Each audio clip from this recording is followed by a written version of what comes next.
महाराज जी, आप कह रहे हैं कि आप बच्चों को पढ़ाई कराते हैं, उसमें इतना इन्वॉल्वमेंट हो जाता है कि जो नित्य नेम है वो कहीं ना कहीं बाधित होता है, इसलिए असंतुष्टता और मरने के बाद क्या होगा इसकी चिंता महाराज जी बहुत सताती है तो मेरे। हाँ, बिल्कुल होना चाहिए। ये तो बहुत बड़ी बात है।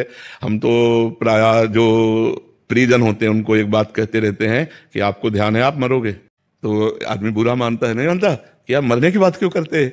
और मरने की बात ही हमको संभाल सकती है कि यार मरना है मुझे।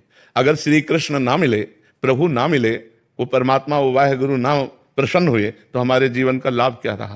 हमारा जीवन व्यर्थ चला जाएगा। तो ऐसे अन्य समय नाम जप करो, और जब पढ़ाई में इन्वॉल्व हो, बच्चों को पढ़ा रहे हो, तो बच्चों में भी भगवान को देखो, उस परमात्मा को देखो। और जय घंटे पढ़ाई की, उसके बाद उसको भगवान को समर्पित कर दो।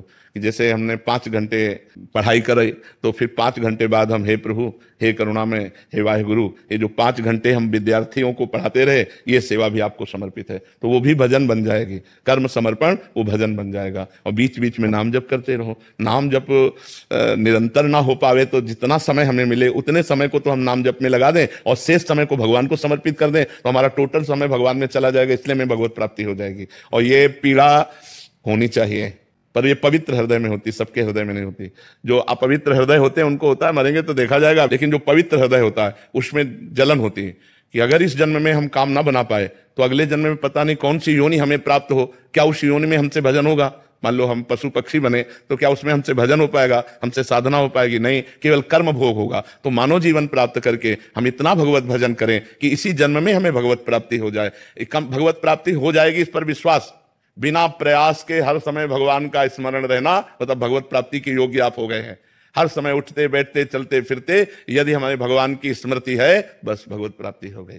तो संत महात्माओं का आदर और समस्त जीवों के प्रति भगवत भाव और नाम जप, इसी से भगवत प्राप्ति हो जाएगी।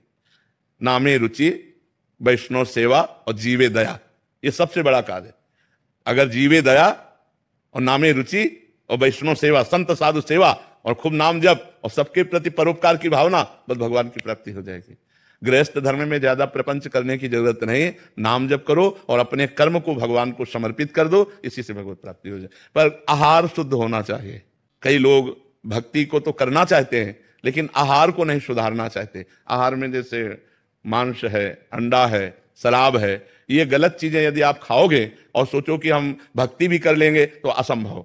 जैसा खाओ अन्न वैसा बने मन। तो इसलिए हम किसी जीव को दुख न दें। जो मांस है वो जीव की हिंसा है। तुम भले ना करो, लेकिन खा रहे हो तो तुमको हिंसा का दंड मिलेगा। इसलिए आहार शुद्ध रखो, विचार शुद्ध रखो, अपने कर्मों को भगवान को समर्पित करो और नाम जप करो, तो गृहस्थ में रहते हुए भी भगवत प्राप्ति हो जाएगी।